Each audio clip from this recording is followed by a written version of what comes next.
What's up, everybody? It's Coach Dave, and I lift. And Coach Carol, I also lift. Welcome to the She Lifts. He Lifts podcast, and tonight we are under the influence. So Carol is going to walk a straight line. It's not even a true statement. What? You can't walk a straight line? We are not under the influence. We are not under the influence. What we are doing is we are talking about the things that influence our fitness journey, and some of it's going to be good, some of it's not going to be so good, some of it's going to be absolute crap. And the stuff that we're going to even talk about the stuff that's good, and is it good right now? Because I think sometimes that's an important thing too. So Carol, get us started. Talk about what we mean when we talk about good advice, bad advice, and stuff like that. So what we're talking about are fitness influencers, and I love and hate that word. I mean, if you're an influencer, you would hope that you're legit, but that's not necessarily the case. Fitness influencers, especially on Instagram, a lot of them are paid. So all they're doing is pushing out content to get more likes. So like spot reduce your arm by doing this one exercise. We joked about it before the show. Spot reduce your belly. Like you'll get a 6-pack abs by just doing this one exercise. Okay, that's a lie. So just because you say you're a fitness influencer doesn't mean you're qualified to give fitness advice. I agree, and they're not, and I feel like the bad ones aren't hard to spot. Like you said, just things like spot reduce. Oh, you can get ripped and still eat, be eating pizza. Stuff like that. That's the kind of crap advice, and I feel like 9 times out of 10 it almost really exposes itself. But the harder part with that is that people want to hear it. Like, people want to hear that they can still eat pizza and drink beer. Right. And you're saying it exposes itself, but there's a lot of smoke and mirrors with that. Like someone who is fitness oriented, that's been working out their entire life and is just shredded. Speaking to an audience of moms who are carrying baby weight, or, my favorite, menopausal women, or guys that are overweight or whatever, you're appealing to someone's emotion to get the attention that you need to get likes. So I don't necessarily think that's a good thing. I think it's smoke and mirrors. I mean, or take the flip side, someone who has been on their own weight loss journey and they did it, and now they are giving advice to people, but they're not trained, they're not certified, they're not whatever. And that's where I take issue with it. Like, we paid good money to get certified. And we continue to pay good money to get certified. We pay good money to keep that certification. Right. So it's constantly learning, constantly taking continuing education credits, not just going, oh, I did this, you can do it by doing this. Does that make sense? That is. Here's the other thing I want to say when it comes to, and I'm going to pick the one that says, do this one exercise to get a 6-pack. Yeah. Okay. So the other thing, and this is a bigger thing when it comes to fitness influencers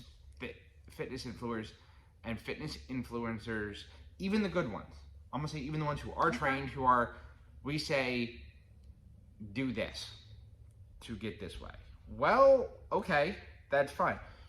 For example, you have a relatively flat stomach for your height, for your height, for your age, and for your body type. So you have a relatively flat stomach, but you do not exactly have a 6-pack. I do not. Okay.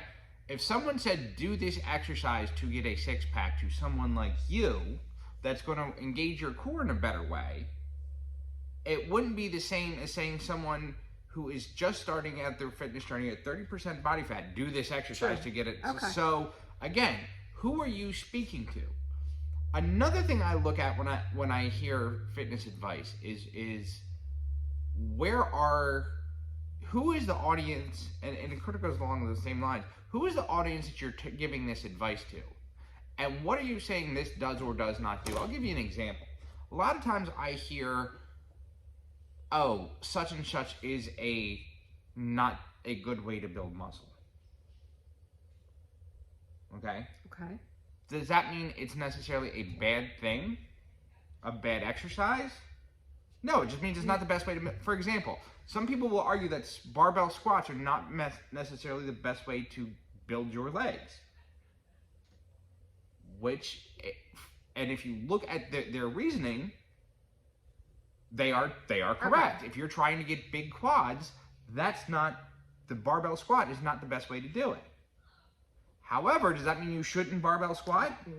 No, it doesn't. Barbell squat is a great exercise for overall strength, overall mobility, and just sort of a total body exercise. However, if your goal is hypertrophy and to get bigger legs, you might be better off doing a leg extension where you are isolating your quads, or even a hack squat. So I think the thing that we have to realize, especially, for this episode, when we're talking about influencers, they have like so many seconds to get your attention. So that's what they're doing. They're doing all the things that they know are proven to get your attention. So the problem with this is, it's multifaceted. If they're unqualified, they can give advice that's just wrong at best, or at worst, you're going to get hurt, right? You're going to do something and follow somebody because they're an influencer with, a couple thousand followers or more, so you trust that based on that information, and that's where I get a little leery. So I did find some statistics on it, because of course I love that. So 1 in 4 influencer workout videos give wrong advice, and that's according to research by money.co.uk's mobile service team, which found exercises such as kettlebell swings were being incorrectly performed up to 80% of the time. So if you're doing that as an influencer and you're doing it wrong, and you're teaching a whole bunch of people to do it wrong, it's a whole lot of room for injury. Personal trainer Macon Scully Brustad, who analyzed the videos, reported that a lot of the workouts were back injury central and that she wouldn't recommend them. And yet thousands and thousands of social media users were watching them.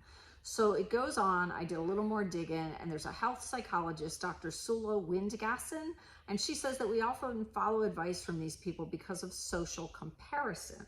So it's like more of a mental thing than anything. We live in a society that associates health with aesthetics, so we mistakenly believe those who look a certain way can give the best advice, and more often than not, they can't.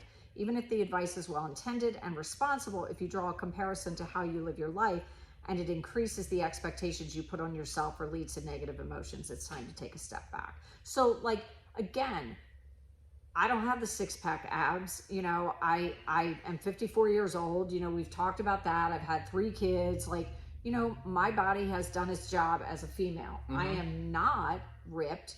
At one point, I was definitely leaner than I am now, and that was through a lot of dedication. But the advice when I'm coaching people, which specifically for me, nutrition is my sweet spot, is based in science and fact, and for, I'm going to say, normal human beings, right? Because we are not athletes, we're not models, we're not, bodybuilders, we're not all those things. This is not the same, but aesthetically, you see some really ripped human on Instagram, guy or girl, and you're going to be like, oh, they must know what they're talking about. So one thing I definitely, that you said there, I'm going to say is we definitely place too much emphasis on aesthetics, especially when it comes to fitness. And we've talked about all of the things on this show since our first episode. And whether it was you or me or even Laura when she was on the show, we always talked about the goal is to improve the quality and longevity of life. We've talked about the impact on your mental health. We've even talked about the impact on your physical health. You are more, like you said, you do a lot of online stuff. You do, your sweet spot is nutrition. I work in a gym. Right. Okay. I work with a dozen other trainers. Okay.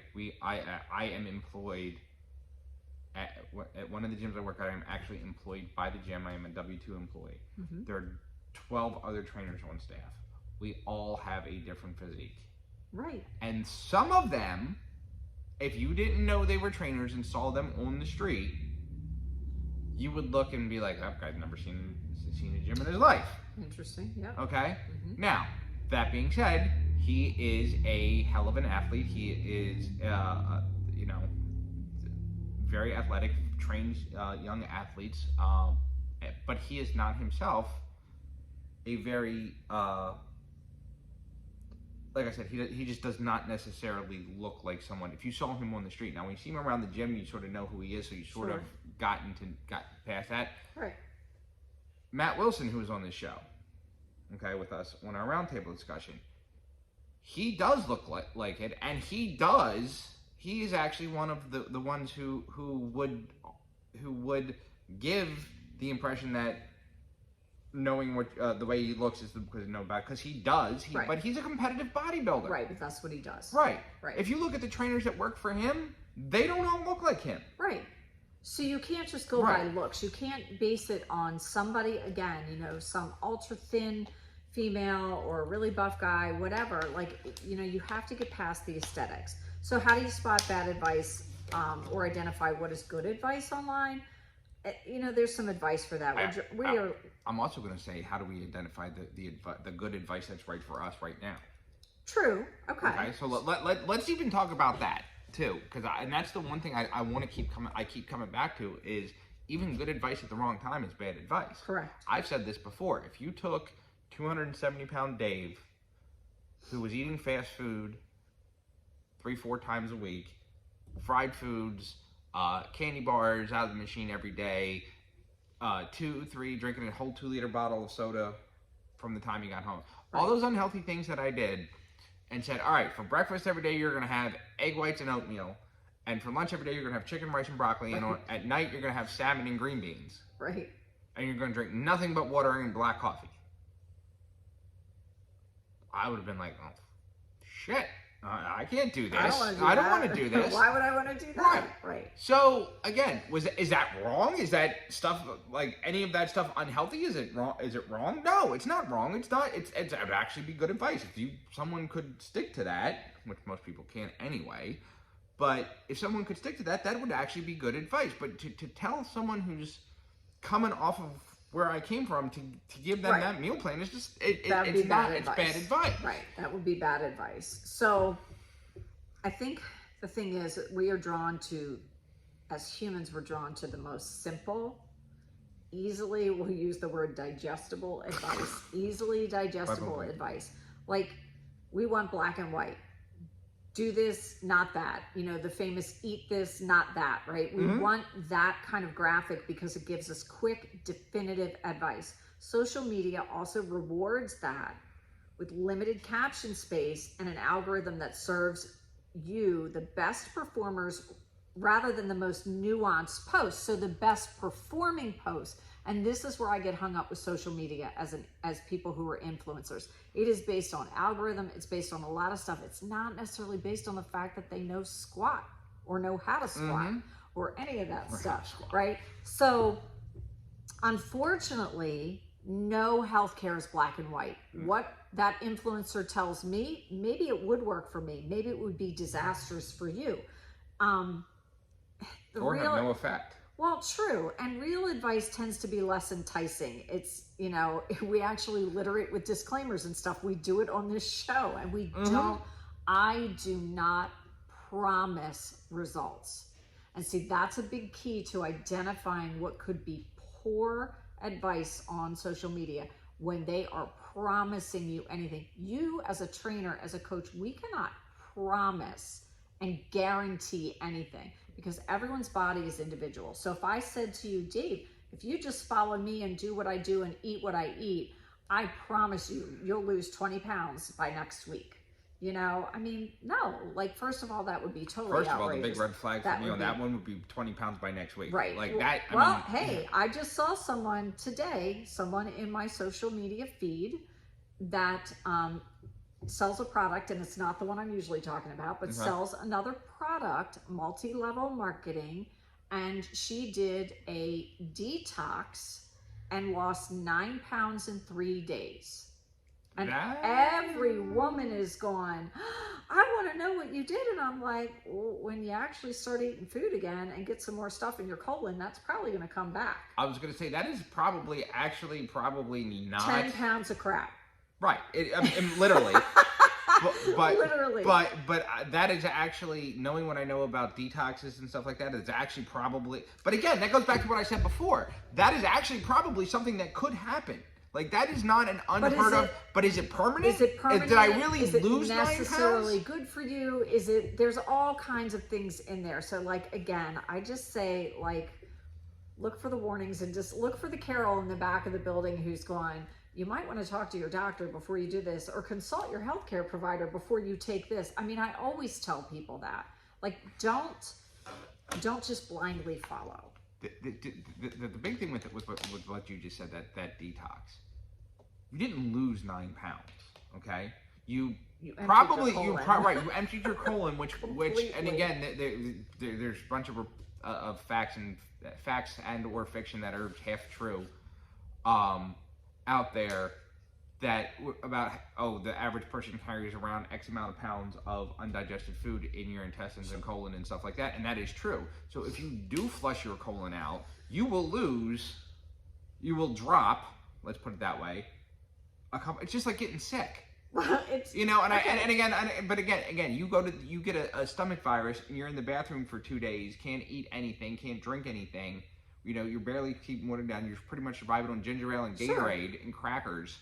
I just had that happen with a client. She sent me her weigh-in, and then she told me she had a horrible stomach virus, because I was like, whoa, that was a little extreme. And I said, evidently you didn't get the memo on that one. That is not what I needed you to do to lose some weight. Right. But again, that is emptying your colon. Your body is flushing out the virus and flushing out everything again. Right. But you didn't lose, because I guarantee you, once you get back to your normal routine, now if you were on a fitness, I will say this, because this has happened to me. I was on a fitness journey, had a stomach virus, and I lost like 15 pounds or something like that in 3 days, and I only gained 10 of it back. But we don't advise you to get a stomach virus to lose weight. But again, so again, this person who talking about your colon, and this is where I want to take it about what the advice actually is, and what the nuances of the wording. I lost 9 pounds in 3 days on a cleanse. No, you did not. You emptied your colon and all the excess again. However, going back to that statement, if you got all of that crap that sort of sits there out, and you lost 9 pounds in 3 days, maybe you'll only gain 7 or 8 back, and your body will be running more efficiently because it doesn't have as much crap back in it. Until you eat, and then it's going to do it again. Well, again, probably something you should do. And again, I don't know this particular cleanse. I'm just saying that one. Right, and I'm not saying don't research it, but I'm saying listen to the words. You know, we talk about assigning meaning to words all the time. Right. So let's stop assigning meaning to them and actually look at the word that's using. I dropped 9 pounds in 3 days. Guess what? I can drop 8 pounds in 4 hours. And I've done it. And I do it 3-4 times a year. Right. Right? Doesn't mean I lost 8 pounds. I sit in a sauna on and off for 20 minutes at a clip, and sweat out water. Right. I will wake up in the morning, weigh 168 pounds. I will weigh in that night at 159.9, and then go and I will drink a shit ton of water and Pedialyte, and wake up the next morning and I'll be right back to 170 pounds. I guess my issue is the claims. They're like these fantastic claims that, again, lead people who are, generally speaking, you're looking for these magic bullets and like the magic pill. You're a little desperate, and I'm going to use the word desperate. You're a little desperate. You're hurting. You don't like where you are. It's an emotional thing. There's all kinds of things tied into it. I'm trying to actually find this wording now, and I probably won't be able to, but like the bottom line is, I do have issue where people benefit financially from selling you something that may or may not be the healthiest thing to do for anybody's body, with these promises that go along with it. I have issue with that. The number one thing you need to know is that there are professional standards and ethics for certified health coaches, certified personal trainers, and those certified in nutrition. Anyone going through the training is accredited with a regulatory body, okay? And they're held accountable if they violate the profession, which is why I'm careful with what I do. People ask me, I just need you to tell me what to eat. I can't meal plan for you. No. I can tell you what foods are healthy. I can tell you what foods are high protein, high fiber. I can tell you how much protein you should eat, but I cannot tell you exactly what to eat. So that means the content that you're providing comes with a caveat. You know, like we say pretty much every episode, to consult your healthcare provider. I have another YouTube channel called Coach Dave's Country Kitchen. I've talked about it on here a handful of times, where I make healthy. I make foods that are normally not the best into a much more healthier version. I'll give you an example. I just made the video I posted last week was a high protein cheesecake, which looked delightful. Check out Coach I'm not Dave's gonna Country lie, Kitchen. check out Coach Dave's Country Kitchen. But again, is the macros in that might not fit your meal plan. Is it a high protein cheesecake? Yep, it's a high protein cheesecake. If you have a sweet tooth and you got some extra room in your protein and you want to have that for a little dessert, can you do it? Yep, you can. Are you gonna get skinny doing it? Nope. Are you gonna build muscle eating it? Not necessarily. It is a way to fit something in your meal plan, and that is what I am promoting. Is promoting the idea that we can have our favorite foods in a healthier way. Sure. So, and again, that's what I talk But about you're on that not show. right. But you're not saying, here's this cheesecake to help you gain 10 pounds of muscle or lose weight. Right, or lose weight. You're not promoting and now it that I do way. mention, again, for my when you stick with my cheese. Actually, I'll give you a better one than that. The one of the first ones I did was the sausage and McMuffin or sausage muffin recipe. Okay, that particular one that I made had about 100. The muffin itself was, I forget, I don't have the macros right in front of me. They're listed in the description of my videos. But it had about 100 less calories and about half the fat of a McDonald's sausage, egg, and cheese McMuffin. Right. I added a Greek yogurt to that meal and still had 10 less calories and twice as much protein as just the McDonald's muffin. Right. Now, is that to say it's going to make you skinny? Nope. No. But is it probably a healthier option than? Sure. Absolutely. Right. So again, spotting bad advice, identifying what's good. When you look at different media and different reports on subjects that you're interested in, look at, do your own research, legitimate sources. You know, I go to PubMed, I go to NIH studies, these are legitimate. I'd never go to someone's personal page on anything that I quote stats for here. Mm-hmm. So do your research. Not influencers. Well, okay, we totally trust everything you say. Not influencers' opinion, or worse yet, a scam. I mean, and there's those out there too. Question qualifications. We talked and we were joking before the show because leading up to the show, I started watching more reels of influencers and going to their page and checking their qualifications. And a lot of them didn't have it. It just said content provider. Well, ding, ding, that's a red flag. That's all they're doing is circulating content for likes. Okay.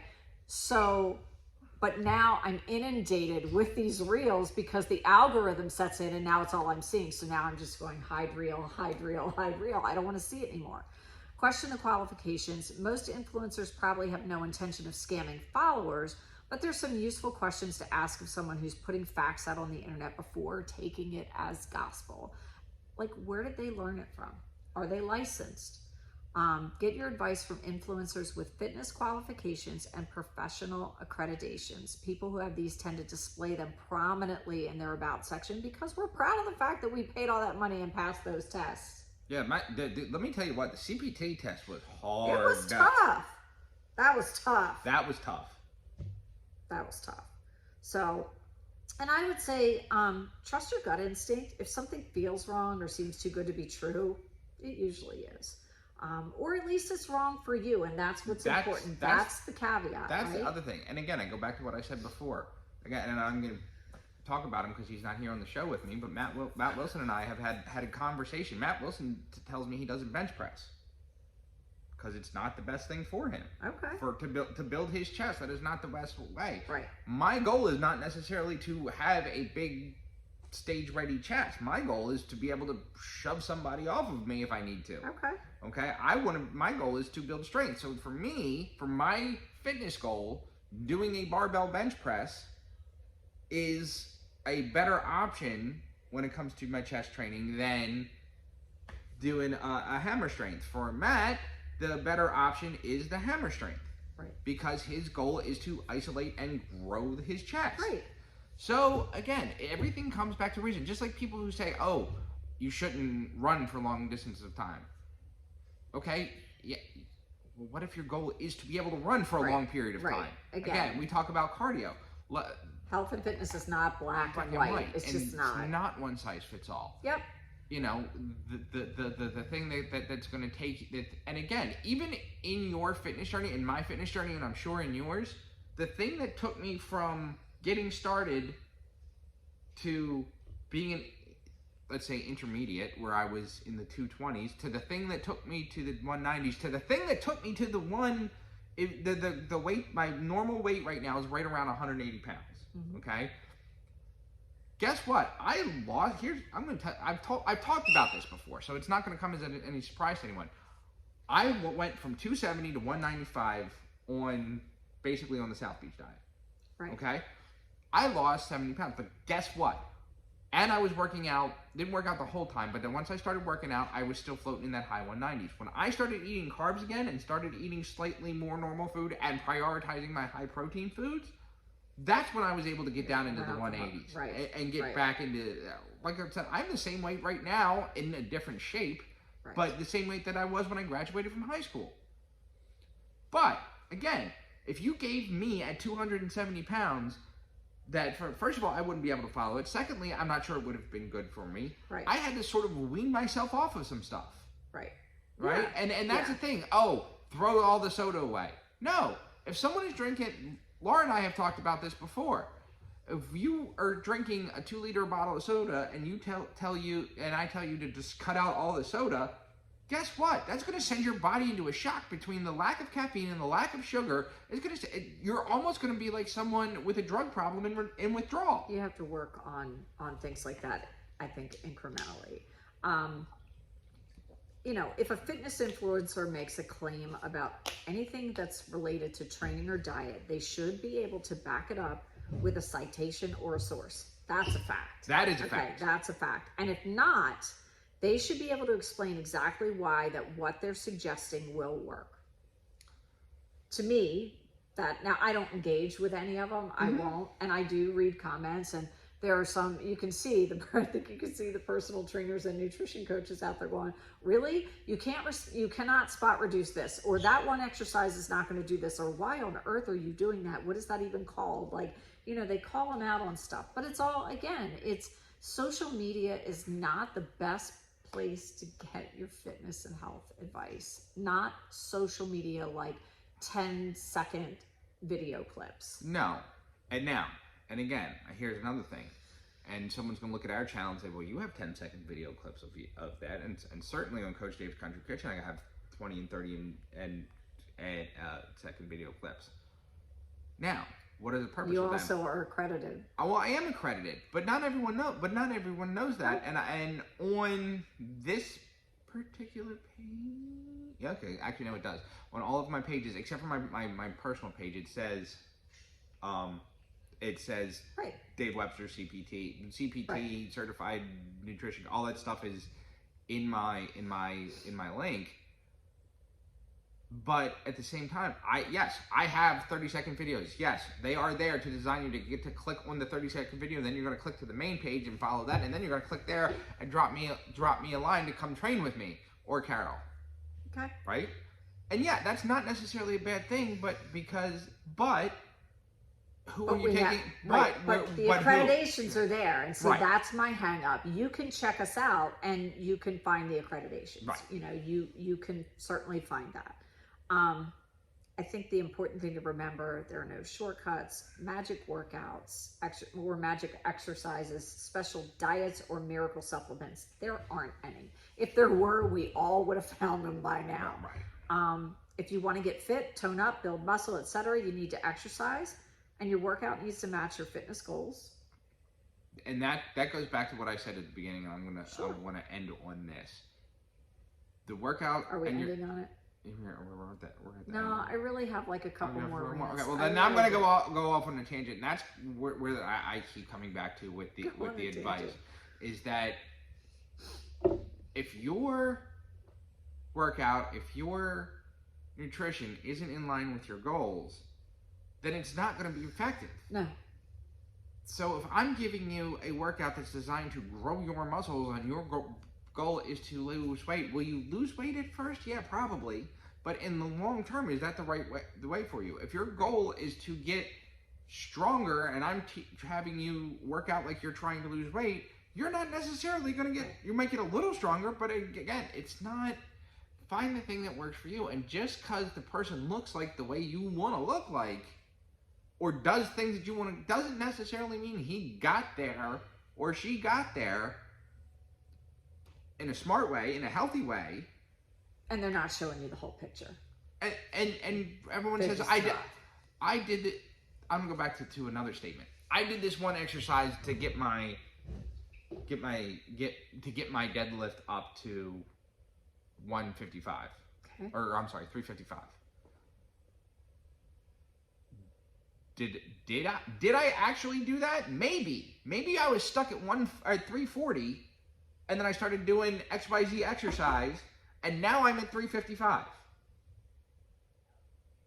You know? Maybe you changed how you were eating and suddenly your muscles grew a little bit more too. Like, see, there's always a backstory underneath these videos. Right. So, you know, your workout has to match your goals. That's important. Mm-hmm. And to manage your weight, you need to match your caloric intake to your daily energy expenditure. That's a fact. That's science. No exotic tea, no weird eating strategy, no shake, no anything is going to make that happen if you are eating more than your body needs. Period. It just doesn't work that way. So, like, again, be careful with the people that you're watching as an influencer. Address your exercise and diet needs, be consistent, and make progress, right? Needless to say, I think we are 100% behind good influencers, but the bad ones, they gotta go. How do we spot the good ones from the bad ones? Well, we talked about that. You look for the credentials. You go to their profile and you see, do they have credentials? Like, what's their story? You know, again, just because someone, again, researching it, now I've seen them all. There's a hula hoop thing out there. There's a hula hoop for weight loss. Heck yeah, for someone who is obese and sedentary and starts hula hooping for 30 minutes a day, first of all, I don't know how you keep the hula hoop up that long. Good on you. It's actually like attached to you somehow, and you're just moving your body.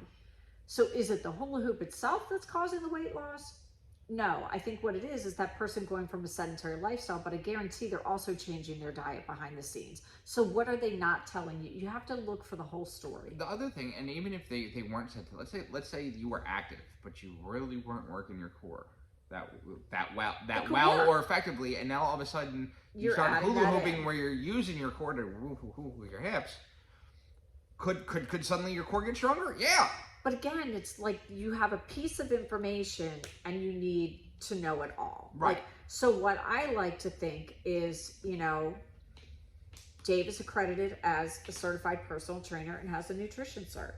I'm accredited certified personal trainer. I have an overall health coaching certification and I have my nutrition certification. 3 different little certificates that I have hanging up in my house. 3 different people that I have to get continuing ed credits for. I have to constantly take more courses and pay to stay licensed. That's it.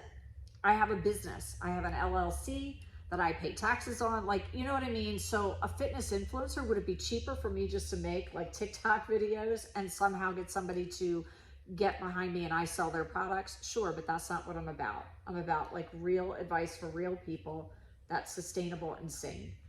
Absolutely. And sane, not insane. We got that. It didn't sound like it when I you said it. I heard it. So what do you think? I mean, I just come back to anyone who promises overnight or quick results or magic bullet or something that the fitness industry doesn't want you to know about. Oh, that's a good one. That's a good one, right? That is a good one. Because we keep those dirty secrets from you. Right. Trust me, if I had those dirty secrets, I'd be sharing them with everybody and be rich. I would be rich.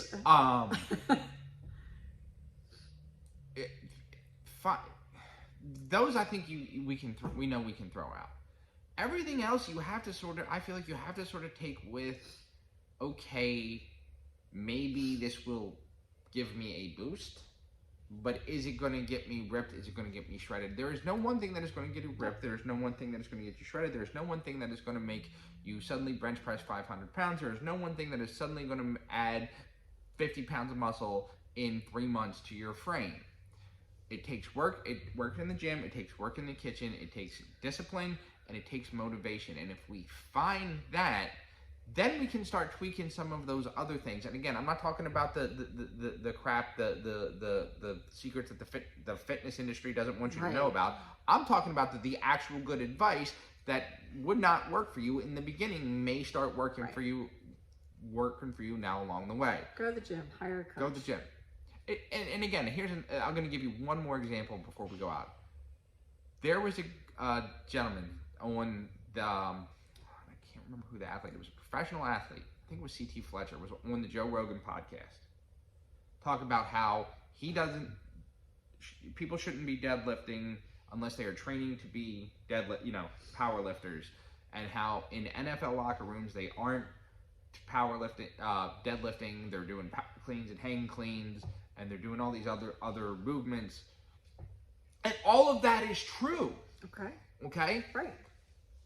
But an NFL player didn't get to be in the NFL because he was a great deadlifter. He got to be in the NFL because he was a great football player, right?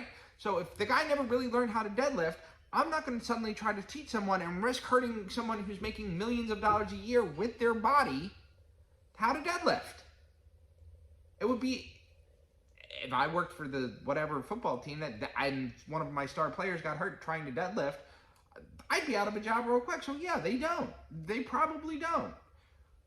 Now, is a deadlift, if you do a deadlift right, is it a great movement? Absolutely. Because it is a functional movement pattern. Absolutely. You just have to learn how to do it right, do it responsibly without trying to throw. So what he was saying was right, but again, what everyone hears is don't deadlift. No, not don't deadlift. Learn how to deadlift right before you build on a cracked foundation like I've talked about before. So again, find the thing that resonates with you.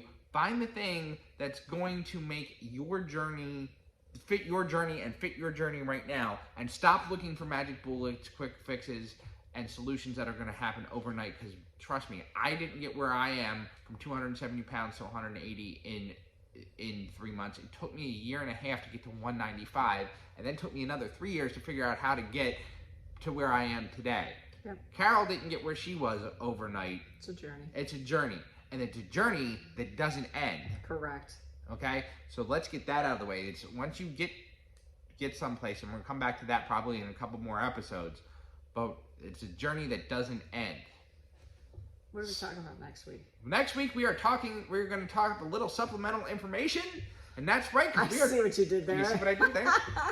We are going to be talking about our supplements, all of the things that you can walk into your local GNC or vitamin shop or Walmart nowadays has half of this stuff, and throw in your body. We're going to talk about what could work, what works for us, what we would take if the situation were right, and now we aren't going to make any formal recommendations. Because we can. And we're responsible. And we're responsible-ish, at least in the professional world. I totally am. All around. Okay, I'm not. Okay. All right. And we're going to have a guest joining us from who is actually worked in the supplement industry and is now a certified personal trainer. Talk about what different supplements are for. Because some supplements may be good for one goal and not another. Yep. So we're going to talk about that next week. So join us next week. Until then, follow Coach Carol at Love Yourself Health Coaching. Follow Coach Dave at Rockstar Fitness on Facebook and Coach Dave's Country Kitchen on YouTube. Check out the show on Instagram and Facebook at the She Lift, He Lift podcast. And until next week, ladies and gentlemen,